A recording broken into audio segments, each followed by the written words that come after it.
I'll embarrass you with your terrible piano playing. Go back to your home country. This is what a teacher says to a 16-year-old piano girl. To embarrass her, the teacher orders her to participate in the biggest musical performance in the world. Everyone laughs.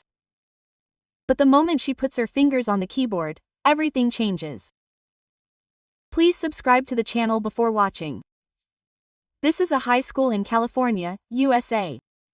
In a classroom bathed in the morning sun, a Japanese exchange student is sitting. Aizawa Mizuki, 16 years old. Normally, she should be enjoying her days studying abroad in this special situation. But she is having the worst days of her life. Good morning. Sharon Prescott, the homeroom teacher at Miss Suiza, enters the classroom. She is a woman in her 40s and a veteran teacher who has taught at this school for over 20 years. Her gaze towards Mizuki is as cold as ice. I hope you can understand the lesson today. Mizuki feels the irony in those words all too well. For some reason, Sharon has a grudge against Mizuki. History class. Sharon suddenly turns around while writing the age of the students on the blackboard. Miss Saw, tell me what happened in 1865. Mizuki's face turned pale. It's something we haven't learned yet. It was supposed to be the first time we covered this content in today's class. Sharon's voice still echoed throughout the classroom. It's only natural for high school students to study the history of this country on their own. The leader of class 10 has leaked out. Then try to explain it in English. Say, I don't know. Mizuki repeated it in a low voice. I don't know. I can't hear you. Say it louder. I don't know.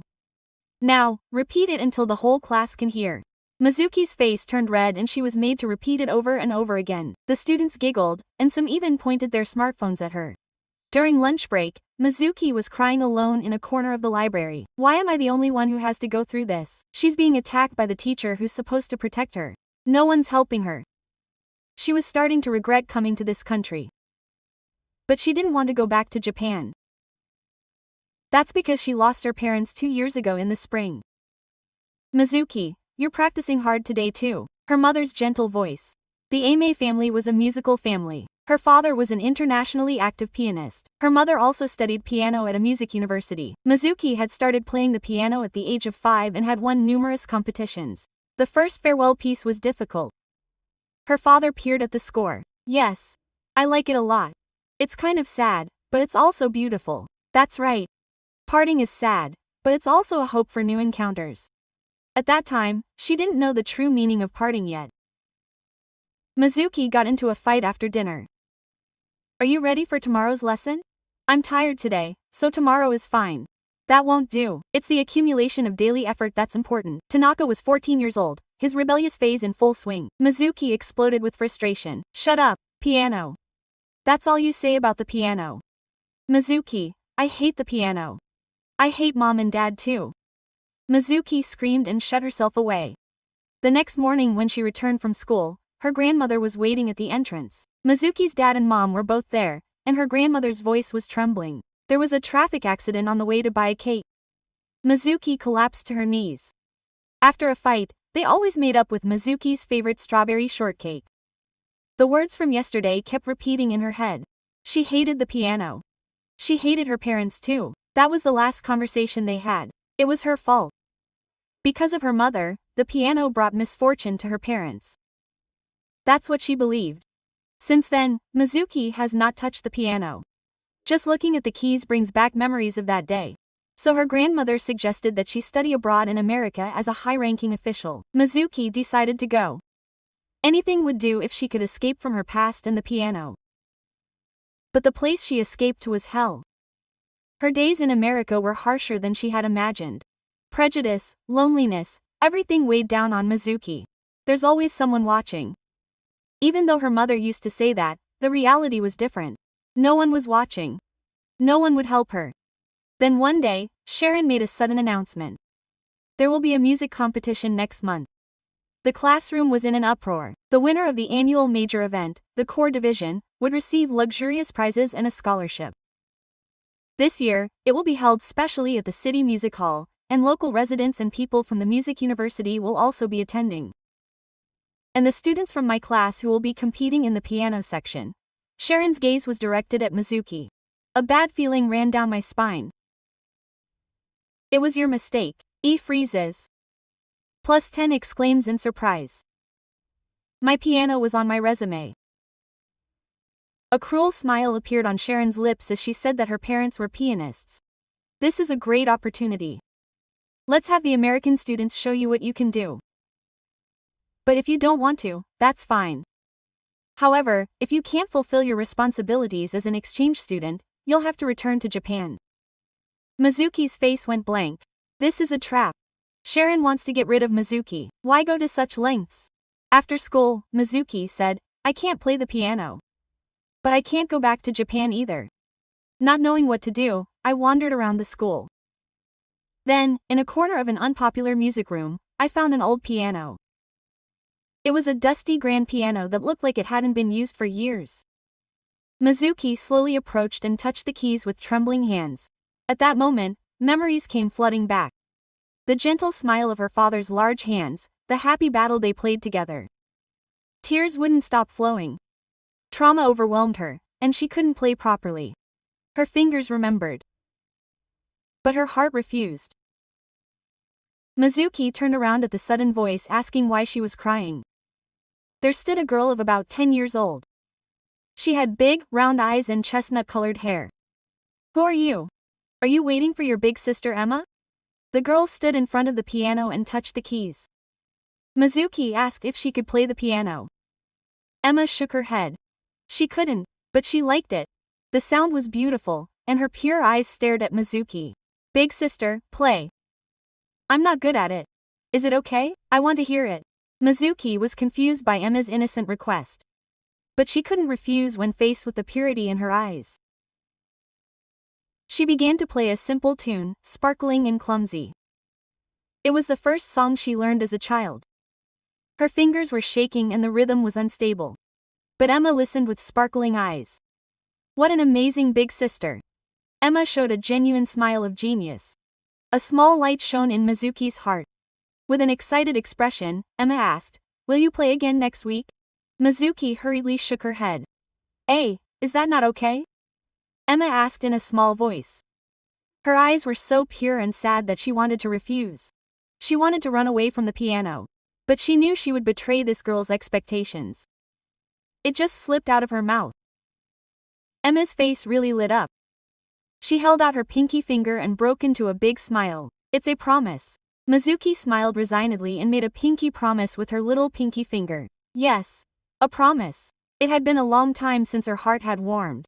The next day, during lunch break, she was alone in the classroom when someone tapped her on the shoulder. The moment she turned around, she froze. Because there stood the most influential female student in the school, Olivia Miller. Blonde hair, excellent hearing, and an all-rounder in sports. The one everyone feared and admired. Mizuki's body trembled. What is it? You're Mizuki. Her voice was low and intimidating.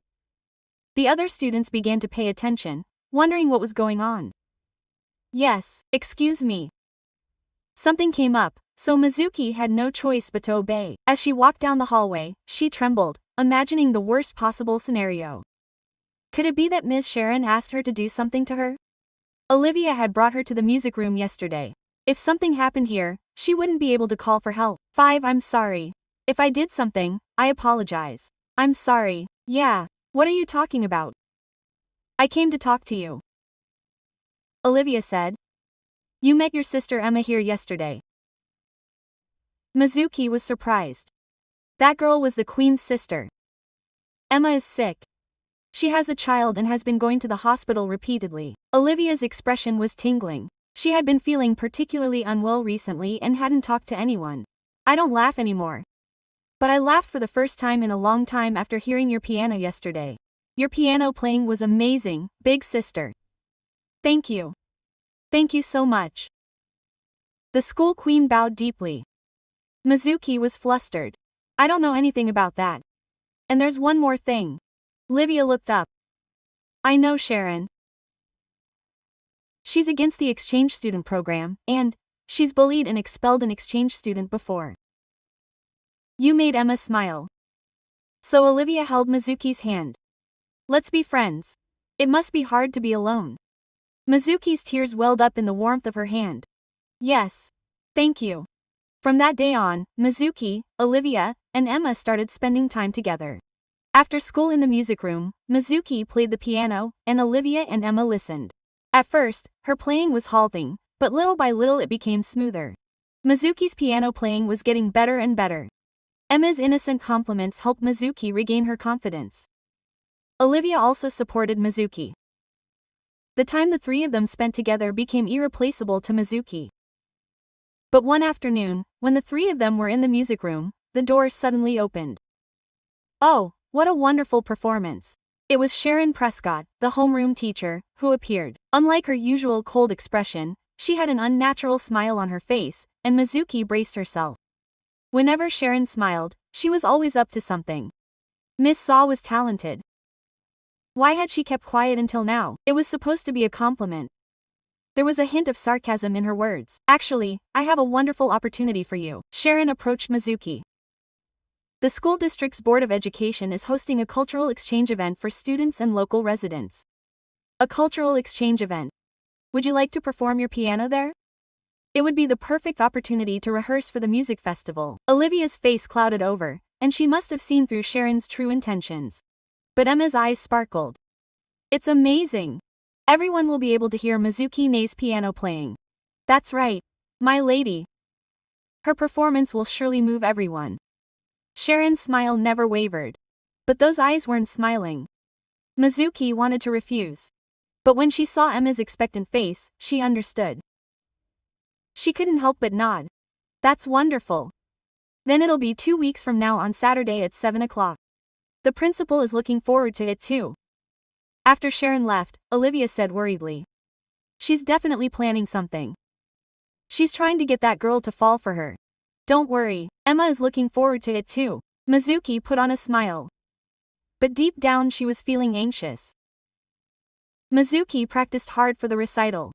The song she chose was the farewell song from her first birthday, a song that reminded her of her parents. This song was really beautiful. Emma was moved. But it also felt kind of sad. Yes, it is. It's filled with his sadness and hope for new encounters. Mizuki answered while remembering her father's words. As she practiced more and more, Mizuki gradually regained her sense of the piano.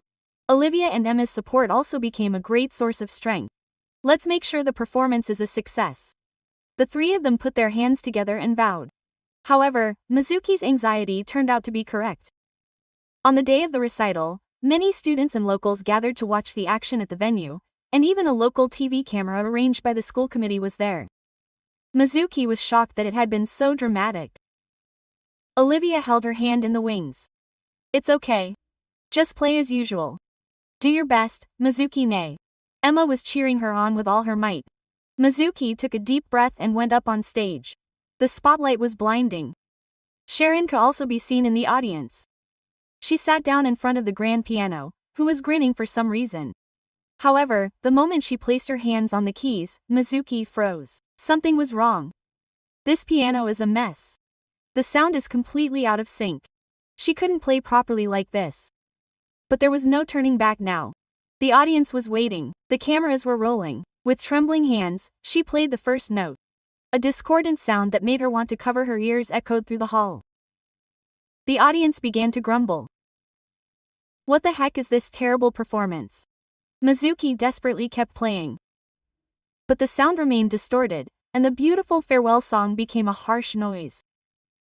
Her fingers trembled, cold sweat poured down her face. After a silence that had stopped her performance at its limit, a loud noise arose from the audience. Sharon immediately went up on stage and picked up the microphone. What's wrong? Miss Wa's voice was a forced tone of concern. But her eyes were smiling triumphantly. I had heard that her parents were pianists, but Mizuki's face turned bright red. No, the piano is broken.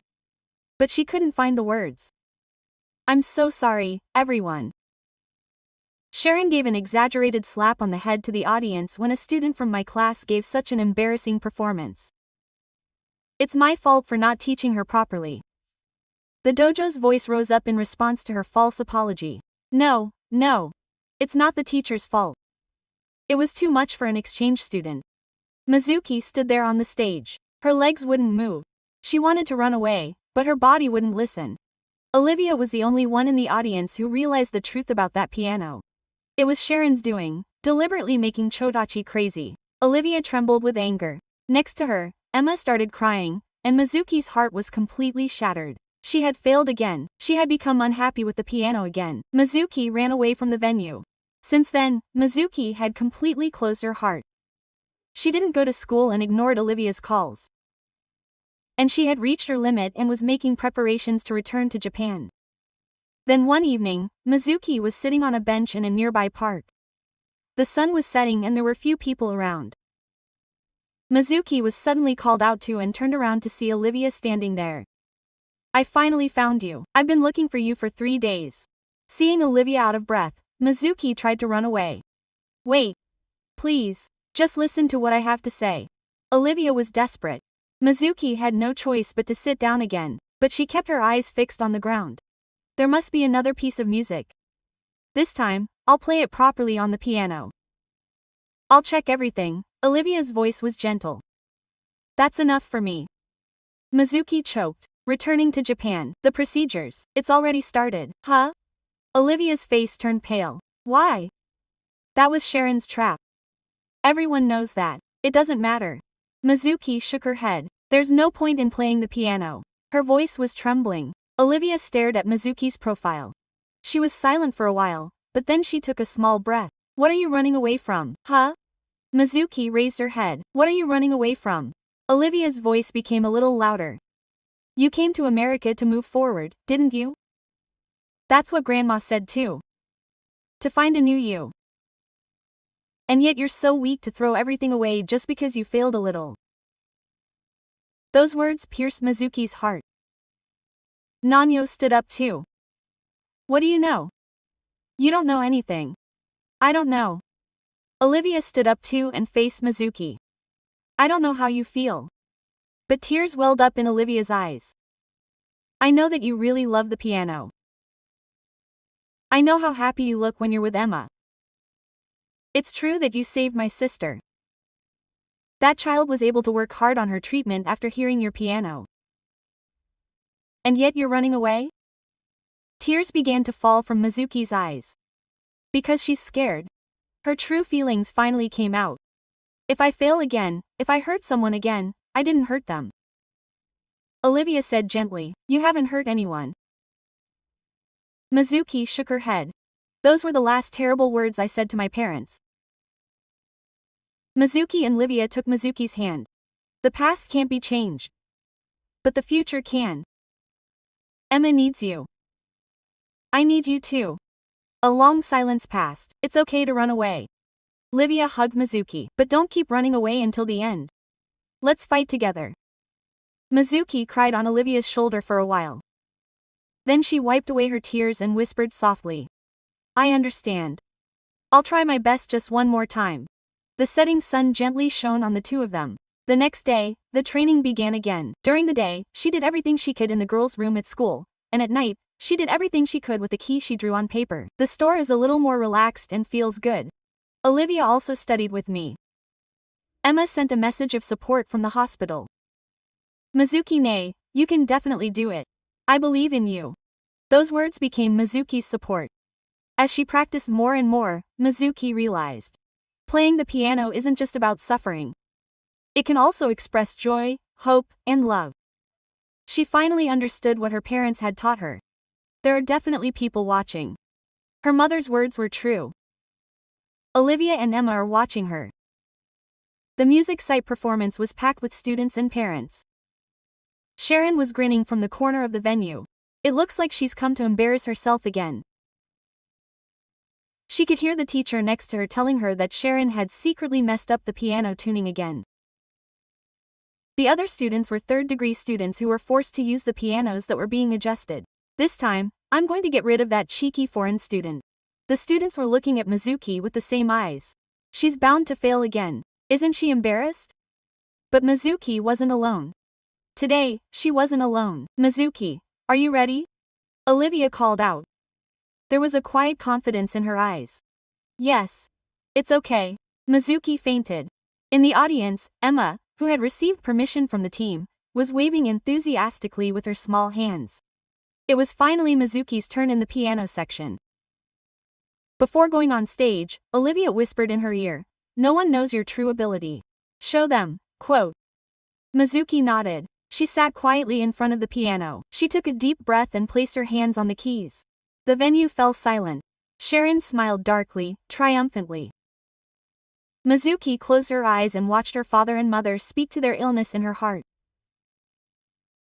Then she began to play the farewell song. The moment the first note rang out, Sharon's face froze. Why? Even though Chotai must have driven her crazy, a beautiful battle song began to flow through the venue. The piano was perfectly Chotai. In fact, when Olivia came to the venue last night under the pretense of a rehearsal, she noticed something was wrong with the piano. She immediately contacted her uncle, who was a master of the chords, and had him secretly fix it in the middle of the night. That woman. I thought she'd use the same trick again. Olivia murmured softly, watching Mizuki on stage with her calm, sleepy complexion. A beautiful chord flowed from the perfectly chord piano, Mizuki's fingers moving as if dancing across the keys. No more hesitation, no more fear, a chord that was a mixture of sadness and hope. The pain of parting and a prayer for a new beginning. All the emotions resonated as sound. The audience held their breath. Those who had anticipated the previous gathering couldn't believe their eyes. Is this the same girl? What on earth was that performance? Mizuki kept recalling the memories of her parents, her friendship with Olivia, Emma's smile. As she put everything into the music and reached the climax, Mizuki realized. Many people in the audience were shedding tears. The power of music, the power to move the heart, she was now embodying it. There was a moment of silence as the last note faded away, and then an explosion of applause erupted. A standing ovation. My own liveliness. Bravo, wonderful. Mizuki stood up and bowed deeply. Tears wouldn't stop. But this time they weren't tears of sadness. They were tears of joy. In the audience, Olivia and Emma were hugging each other and crying, and the classmates were also speechless with emotion. And Sharon's face had completely lost its smile, replaced by an expression of shock and anxiety. She must have realized that it was her fault that had completely backfired. The results of the music festival were announced. Mizuki won the piano category. Mizuki can't believe it. Amazing. I'm sorry. The classmates who had misunderstood her up until now apologized one after another and offered their congratulations. A reporter who had been filming this scene on a local TV station turned the microphone to Mizuki. It was a wonderful performance. At the recital the other day, there was a problem with Tiano's super standing. Mizuki answered clearly. But today I was able to perform in top condition. It's all thanks to my friends who supported me. The reporter continued to be interested in the problem. At that time, Olivia stepped forward and someone intentionally messed up the super standing. The venue erupted in laughter. The camera turned to Sharon.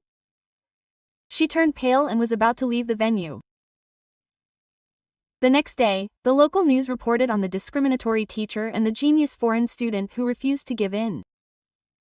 The footage from the previous recital and the previous day's music festival were shown side by side, and the difference was clear. Furthermore, testimonies were gathered from other students and parents, and it became clear that Sharon had been bullying the foreign student and had been intentionally creating difficult situations. The Board of Education took immediate action and Sharon was placed on nursing care. Mizuki received a mountain of encouraging letters. But Mizuki's heart was bright. She no longer needed to be trapped in the past. She could look forward and live her life. One fine Saturday afternoon, Mizuki was playing the piano in the music room as usual. But now she wasn't alone. Mizuki was surrounded by many friends. Now play this song. I want to hear it too. Let's talk about it together. Laughter echoed through the music room. Olivia and Emma were listening in their usual spots. Emma's health was gradually improving. Mizuki's big sister's piano. It was like magic. It's not magic. Emma looks so happy. It's just music. Mizuki is faint. But music has the power to make people happy. Olivia adds. And the power to pass on to others, Mizuki nods. It really was true. The piano is no longer a curse. It's not the thing that took away her parents. It's something that connects you with the people you care about. Something that plays a song of hope. Something that conveys love. Any requests? Mizuki asks her friends for cheerful songs. Songs that move you. Songs that you can dance to. The requests come one after another. Mizuki answers them all with a smile. As the setting sun illuminates the music room, Mizuki thinks again. Her parents have always been watching over her. And her new important people are watching over her too. There are definitely people watching over her. Her mother's words were true. Mizuki's fingers gently stroke the keys.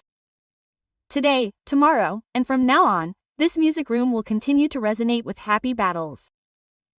The piano is no longer Roy for Mizuki, but has become a light of hope that illuminates the future. How is it? If you enjoyed Mizuki's story, please subscribe to the channel. May your life be bright.